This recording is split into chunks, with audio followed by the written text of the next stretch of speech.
Iniciamos entonces con el título Población, senectud y enfermedades no transmisibles, efectos en la atención dental y periodontal. Iniciemos esta presentación. La primera de 3 partes se enfoca en la población y tiene como objetivo revisar los datos y proyecciones de crecimiento global y nacional. Es decir, vamos a ver datos en México. Y cómo, sin lugar a dudas, estas cifras afectarán la consulta dental en general y la periodontal en las próximas décadas. Con la frase "el mundo está envejeciendo", inicia el artículo de revisión de la doctora Canasi y colaboradores, publicado en 2016, titulado Envejecimiento de la población, demografía y biología del envejecimiento. Sin duda, una completísima fuente bibliográfica acerca del tema. Cada especie de este planeta tiene su propio característico tiempo de vida, determinado por la evolución y modificado por mecanismos biológicos y medioambientales. Una descripción tomada de la referencia citada en la parte inferior dice: pérdida continua de la integridad fisiológica y la subsecuente disminución de la función que conduce a la muerte. Datos reveladores indican que en 2013 había aproximadamente 800 millones de adultos mayores de 60 años, que representaban el 11% de la población. Pero la proyección estimada para el 2050 será de 2.000 millones de personas adultos mayores, que representarán el 22% de los habitantes de este planeta. En 2003, el Centro de Control de Enfermedades, CDC, por sus siglas en inglés, presentó datos sobre el aumento en el porcentaje de la población de mayores de 65 años en un periodo de 30 años. En el recuadro gris están los datos del 2000. A la izquierda, en color rojo, las proyecciones hacia el 2030. A solo 8 años a partir de hoy mismo. Resaltados vemos los datos de América Latina, donde se incluye México. 80% de los individuos mayores tienen al menos una condición crónica y 50% tienen 2. A este respecto, este gráfico muestra el comparativo entre 1990 y 2010 y el lugar que ocupaban y ocupan las enfermedades más comunes en la población mundial. En rojo se expresan infecciones ocasionadas por virus o bacterias. En azul son las enfermedades no transmisibles y en verde las lesiones. En 1990, los primeros lugares estaban ocupados por enfermedades de origen bacteriano. Para el 2010 ya contábamos con un predominio de las enfermedades no transmisibles, enmarcadas en el recuadro rojo. El grupo en cuestión, los adultos mayores, se vuelven más susceptibles a condiciones y enfermedades crónicas que disminuyen su calidad de vida, incluyendo la periodontitis. Los cambios en la cavidad oral no pueden escapar al proceso de envejecimiento. Trecho y colaboradores, en una revisión sistemática, abordan los cambios con la edad en la función inmune y su relación con la caries y enfermedad periodontal. La Organización de las Naciones Unidas tiene datos críticos acerca del crecimiento poblacional. La Organización Mundial de la Salud también aborda el tema. En este sitio en la red se puede observar un contador en tiempo real de cómo aumenta la población. En la parte inferior pueden ustedes ver la fecha a la cual tuve acceso y tomé la captura de pantalla. El día de ayer a las 3:50 de la tarde. Esa es la población actual. Y el aumento por minuto pueden llegar a 160 personas en este planeta más cada minuto. Revisemos los datos en México.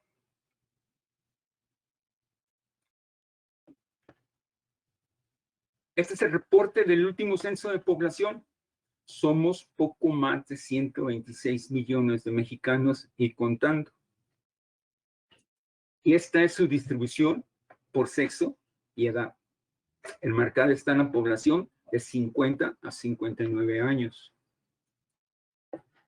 El dato se hace relevante cuando en los próximos 10 años este grupo forme parte de la siguiente escalón, es decir, formará parte de los adultos mayores engrosando esa población. Es decir, estarán los de 50 años en la actualidad, 50-60, estarán en 60-70 en los próximos 10 años. Esta gráfica con datos en México muestra los años perdidos por enfermedad en 1990 y cómo cambió en el 2010.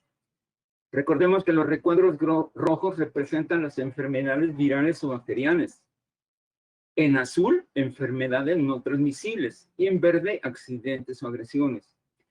Se puede observar que en 1990 las enfermedades infecciosas ocupaban el primer lugar, entre ellas la diarrea e infecciones respiratorias.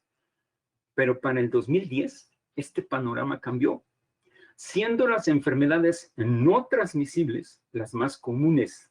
Y en lo más alto de la lista están las enfermedades cardíacas y la diabetes, así como continúa en la actualidad.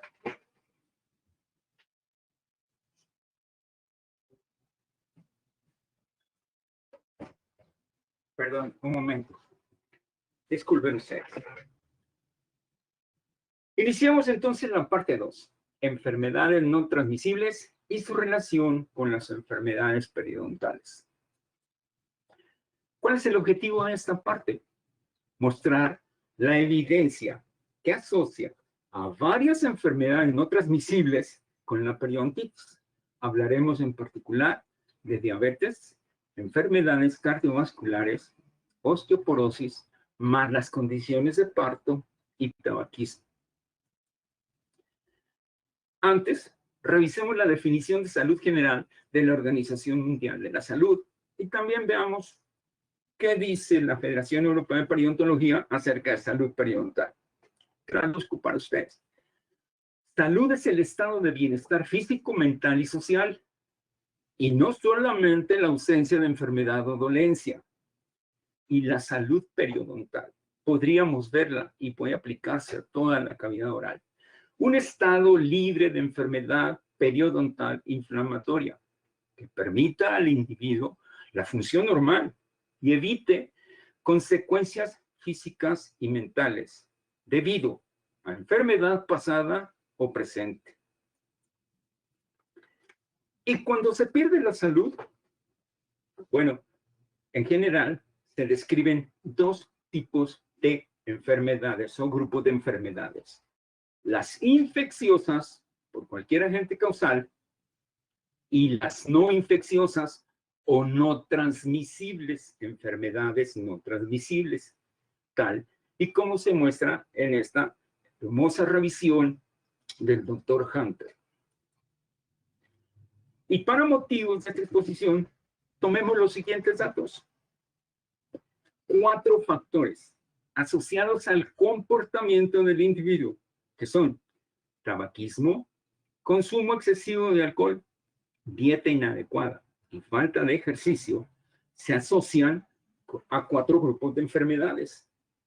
En primer lugar, las enfermedades cardiovasculares, seguidas por cáncer, enfermedad pulmonar crónica y diabetes, que juntas cuentan por cerca del 80% de las muertes por las enfermedades no transmisibles. Confirmamos, las enfermedades no transmisibles causan la mayoría de las muertes en el mundo.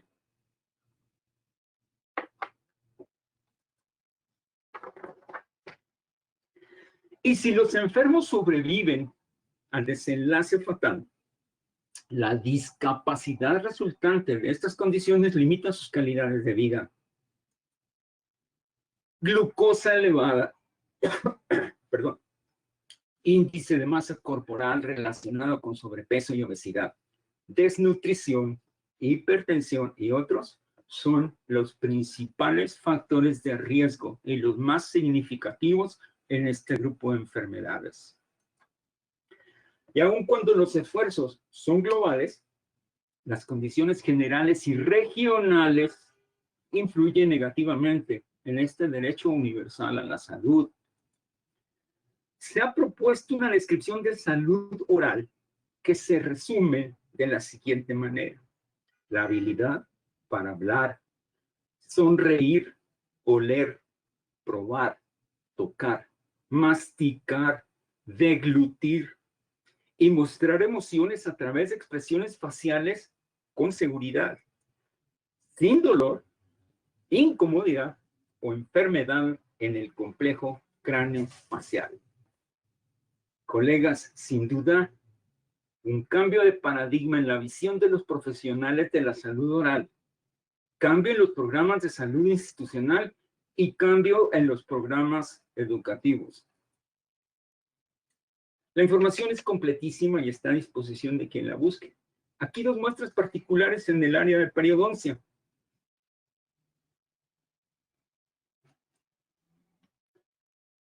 Una búsqueda en la base de datos Dentistry and Oral Science Source reporta 1,545 artículos relacionados con enfermedad periodontal y diabetes. Hablemos específicamente de esta revisión del doctor Brian Milley y el doctor Ocampo. La diabetes representa un grupo de desórdenes metabólicos manifestados por altos niveles de glucosa en sangre, como resultado de una deficiente secreción de insulina, causada esta por la disfunción de las células beta del páncreas o por la resistencia a la acción de la insulina en hígado y músculos, y o la combinación de ambas situaciones.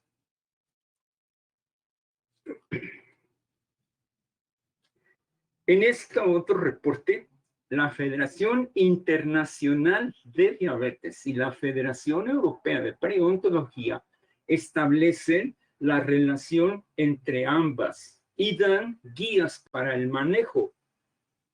Y los objetivos del consenso son diagnóstico temprano, prevención y manejo conjunto de ambas condiciones. Y entre los datos relevantes de este reporte están la diabetes y la periodontitis. Son enfermedades no transmisibles, crónicas, independientemente asociadas con la mortalidad de ambas y tienen una relación bidireccional. Los individuos con periodontitis tienen un elevado riesgo de disglicemia y resistencia a la insulina y un riesgo incrementado de diabetes tipo 2. La evidencia es concluyente y aplicable. Las dos condiciones están relacionadas. Es decir, una afecta a la otra y viceversa. Revisemos ahora las enfermedades cardiovasculares, que se definen como un conjunto de trastornos de los vasos sanguíneos y del corazón. Aquí tenemos una lista. Por motivos de tiempo, tratemos simplemente de darle una repasada general a los datos y cifras. Quizás el primer punto sea el más importante. Las enfermedades cardiovasculares son la principal causa de muerte en todo el mundo. Cada año mueren más personas por enfermedades cardiovasculares que por cualquier otra causa. 74 millones de muertes se debieron a cardiopatía coronaria y 6 millones de accidentes cerebrovasculares.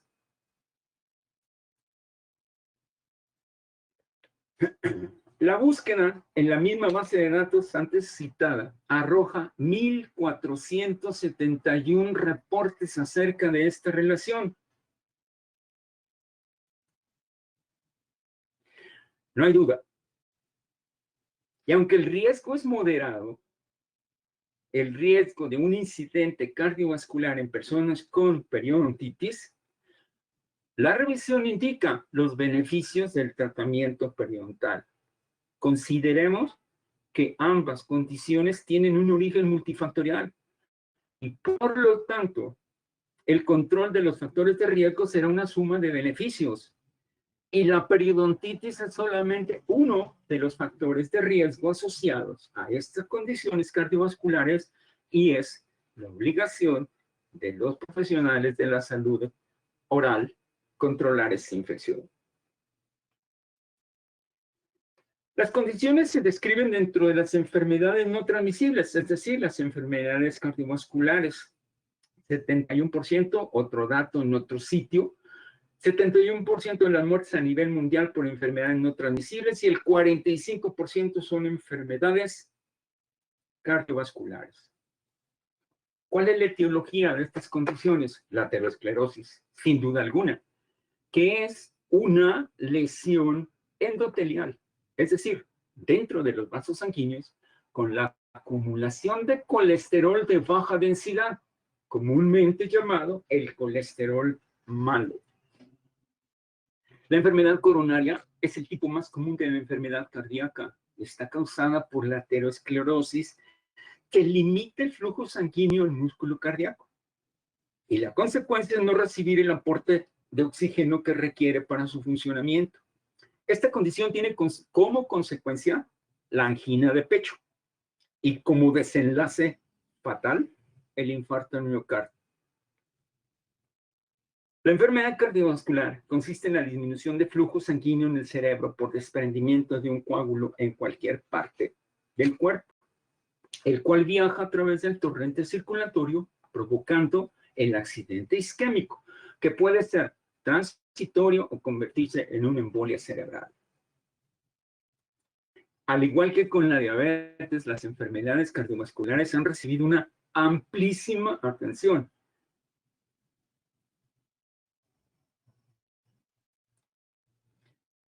Y aquí dos ejemplos. Un taller específicamente diseñado para establecer la relación y un número especial en el Journal de Clinical Periodontology acerca del tema. Entonces, de manera sencilla, las bacterias periodontales provocan una respuesta inflamatoria local y generalizada, lo que va a favorecer la formación, maduración y exacerbación del ateroma, provocando el estrechamiento, el cierre parcial o completo en el interior del vaso sanguíneo. Pasemos entonces a ver ahora condiciones hormonales. En el paciente femenino debe ponerse especial atención en los efectos de las hormonas en las distintas etapas de la vida. Para motivos de esta presentación, revisaremos dos condiciones en particular, la osteoporosis y el parto prematuro. La osteoporosis se describe como una serie de condiciones fisiológicas, esqueléticas y sistémicas caracterizadas por una baja masa ósea y deterioro en la microestructura del hueso. Clínicamente, representa un aumento en la fragilidad de los huesos con alta susceptibilidad a fracturas. Hablemos un poco del diagnóstico de esta condición. De acuerdo con la Organización Mundial de la Salud, se considera que la osteoporosis está presente cuando la densidad mineral ósea es igual o menor a 2.5 desviaciones estándar del promedio normal. Es decir, la densidad ósea que se mide en una mujer joven, caucásica, y esa será la referencia. La osteopenia es definida como el nivel de densidad ósea entre 1 y 2.5 desviaciones estándar, por debajo de ese promedio normal de referencia. Estos datos se obtienen, obviamente, del examen denominado densitometría ósea. Desde hace años se ha puesto atención en esta condición. La epidemiología de la osteoporosis nos indica lo siguiente: aproximadamente 1/3 de las mujeres entre 60 y 70 años presentan la condición, y 2/3 de mujeres de 80 años o más representan o están con la condición de osteoporosis.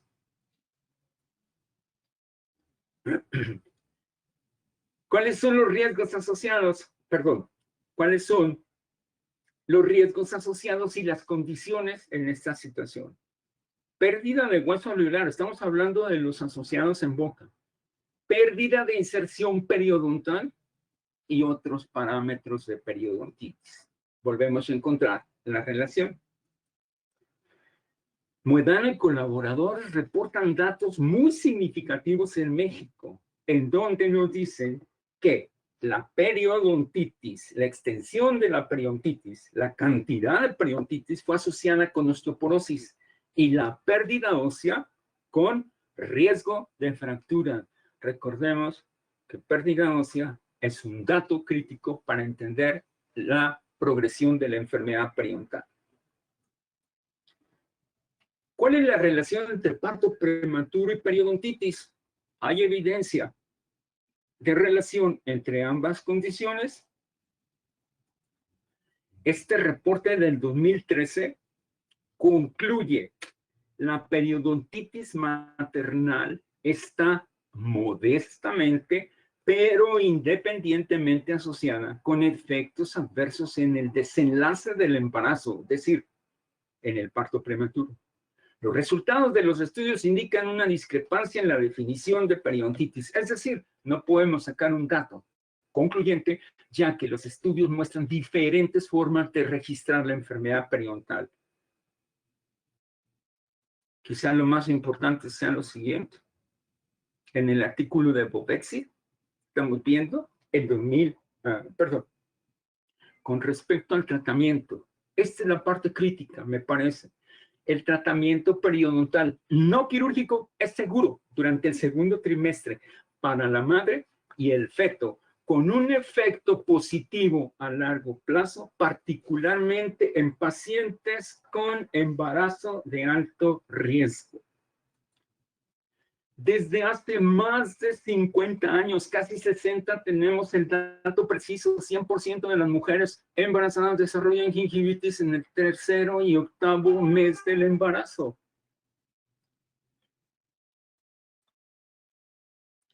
Por último, hablemos del tabaquismo, que es un desorden médico crónico, recurrente, con severas consecuencias, y digámoslo con palabras precisas: es una dependencia a la nicotina. En 2017 se reporta lo siguiente en este artículo: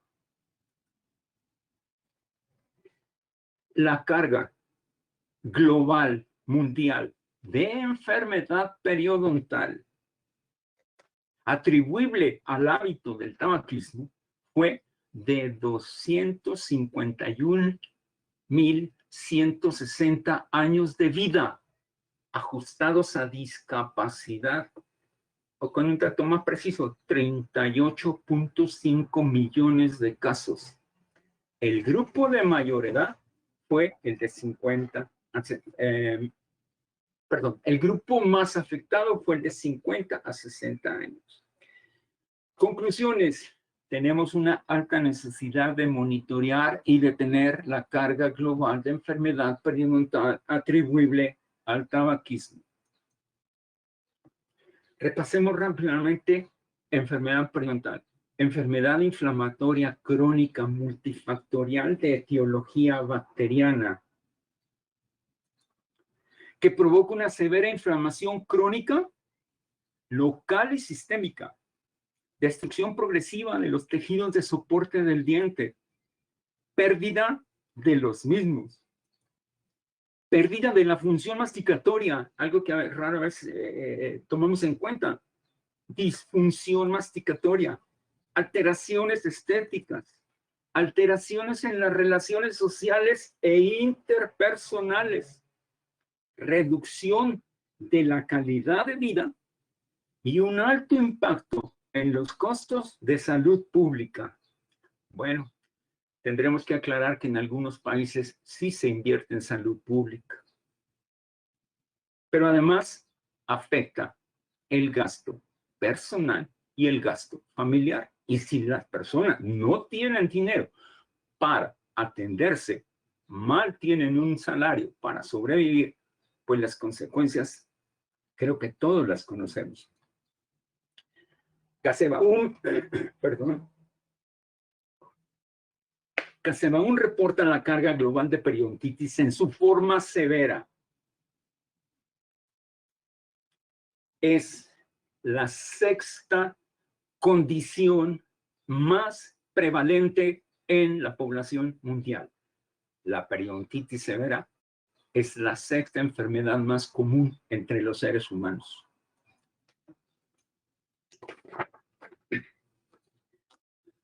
Pasemos a la parte 3.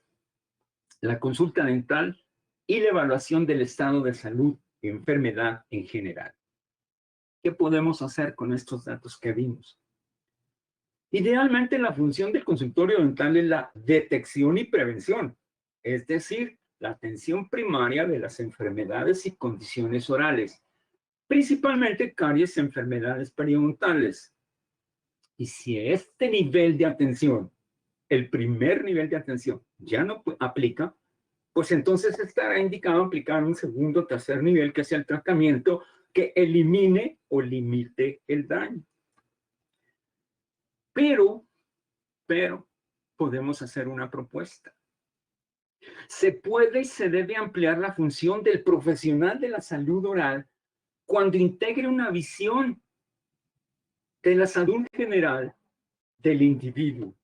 Esto se logra a través de la prevención y detección y las condiciones de alto riesgo que hemos revisado, lo que ampliaría los beneficios de los pacientes que atendemos en nuestra consulta. Un breve sumario indicaría que los datos de población globales muestran un aumento en la cantidad en la población adulta mayores de 65 años.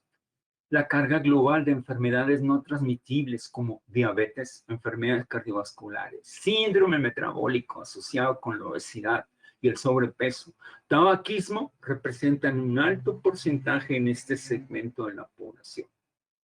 La caries y las enfermedades periodontales son altamente prevalentes en la población. Y la evidencia indica una relación entre enfermedades bucodentales, y aquí agrego caries y enfermedad periodontal, y varias y otras enfermedades y condiciones sistémicas.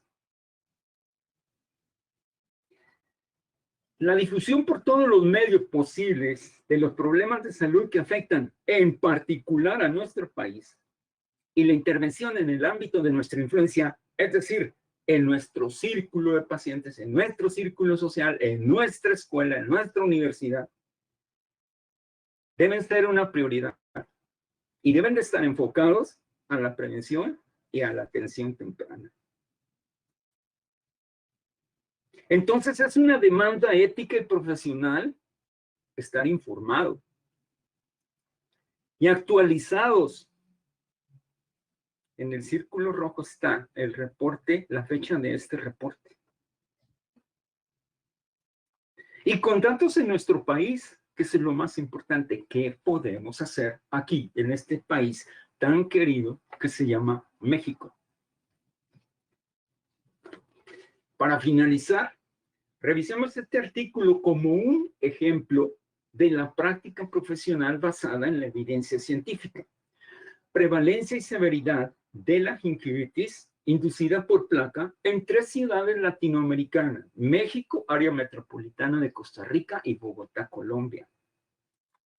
En las 3 ciudades, la prevalencia de gingivitis fue de 99.6%, sin distinción entre sexos. Es decir, 9 99.6 pacientes de cada 10 o 99.6 de cada 100 tienen gingivitis en la Ciudad de México. Y por supuesto que puede ser aplicable a cualquier otro país, región, ciudad, pueblo, comunidad.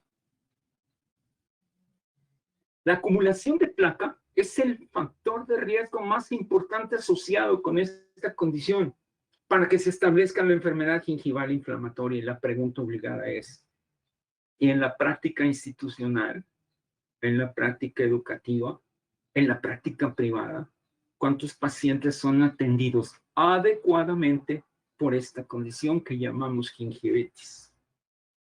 Además, hay evidencia asociada a que la salud bucal tiene relación con otras enfermedades como cáncer, hipertensión arterial, COVID-19, hago un pequeño paréntesis, porque hay reportes perfectamente claros que indican que el paciente que entra a un hospital para ser intubado por la gravedad de COVID y tiene enfermedad periodontal severa, su riesgo de sobrevivir se reduce hasta en un 60%. Perdón, me adelanté un poco.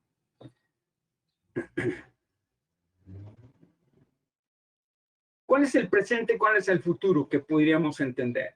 Bueno, me parece una manera de aportar que con los datos revisados se puede incorporar en la consulta dental el nivel de prevención y detección primaria de las enfermedades, condiciones sistémicas relacionadas con la salud bucal. ¿Cómo? Doctores, creo que no sería nada complicado, a reserva de tener precisamente un entrenamiento, un curso, probablemente una siguiente sesión de este tipo, en donde en la anamnesis, es decir, el interrogatorio dirigido,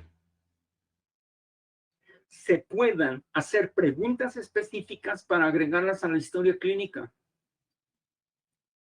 Solicitar datos específicos en diabetes, es decir, glucosa sanguínea y de forma más precisa la hemoglobina glicosilada. En las enfermedades cardiovasculares, indagar los antecedentes patológicos familiares y personales. Evaluar los criterios de obesidad y sobrepeso y confirmar la falta de actividad física. Las características de la dieta y específicamente el hábito de tabaquismo, que ya dijimos no es otra cosa que una dependencia a la nicotina.